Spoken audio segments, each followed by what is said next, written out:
responsibility is সমালোচনার মুখে যুক্তরাজ্যের সিটি মিনিস্টারের পদ থেকে পদত্যাগ করেছেন টিউলিপ সিদ্দিক। শেখ হাসিনার 15 বছরের শাসনামলে ৮০,০০০ কোটি টাকা আত্মসাতের অভিযোগ উঠেছে, যা তদন্ত করছে দুর্নীতি দমন কমিশন। তদন্তে শেখ হাসিনা ও তার পরিবারের সদস্যদের সঙ্গে টিউলিপ সিদ্দিকের নাম উঠে এসেছে। দুদকের এই তৎপরতার পর দেশে বিদেশে আলোচনা সমালোচনার মুখে টিউলিপ তার বিরুদ্ধে ওঠা অভিযোগ তদন্তের অনুরোধ জানিয়ে দেশটির প্রধানমন্ত্রীর উপদেষ্টা লরি ম্যাগনাসের কাছে চিঠি লিখেছিলেন। তবে তদন্ত শেষ হওয়ার আগেই পদত্যাগ করেছেন টিউলিপ। কিন্তু কেন?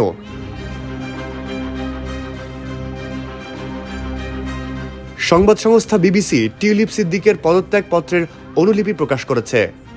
সেখানে টিউলিপ প্রধানমন্ত্রীকে লিখেছেন, সাম্প্রতিক সপ্তাহগুলোতে প্রধানমন্ত্রী তার প্রতি যে আস্থা প্রদর্শন করেছেন তার জন্য তিনি কৃতজ্ঞতা প্রকাশ করেন। নৈতিক মানদণ্ড পর্যালোচনার জন্য দ্রুত ও যথাযথভাবে কাজ করার জন্য এবং নিজের আর্থিক পরিস্থিতি ও বাসস্থানের পূর্ণ বিবরণ জানানোর সুযোগ দেওয়ার জন্য তদন্তকারী লরি ম্যাগনাসের প্রতি ধন্যবাদ জানিয়েছেন। চিঠিতে আরও লেখেন, মন্ত্রিত্বের আচরণবিধি লঙ্ঘন না করা, নিজ মালিকানাধীন বা বাস করা কোনো প্রপার্টিতে অনৈতিকতা না থাকা এবং অবৈধ উৎস থেকে সম্পদ অর্জন করার কোনো তথ্য প্রমাণ না থাকার বিষয় লরির পর্যালোচনায় নিশ্চিত হয়েছে।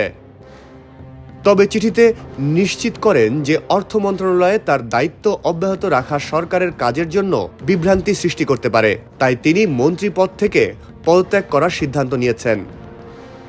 টিউলিপ সিদ্দিকের পদত্যাগপত্রের উত্তরে প্রধানমন্ত্রী কিয়ার স্টারমার বলেন, লরি ম্যাগনাস তাকে নিশ্চিত করেছেন যে মন্ত্রিত্বের আচরণবিধি লঙ্ঘন ও টিউলিপের পক্ষ থেকে কোনো আর্থিক অনিয়মের প্রমাণ পাওয়া যায়নি।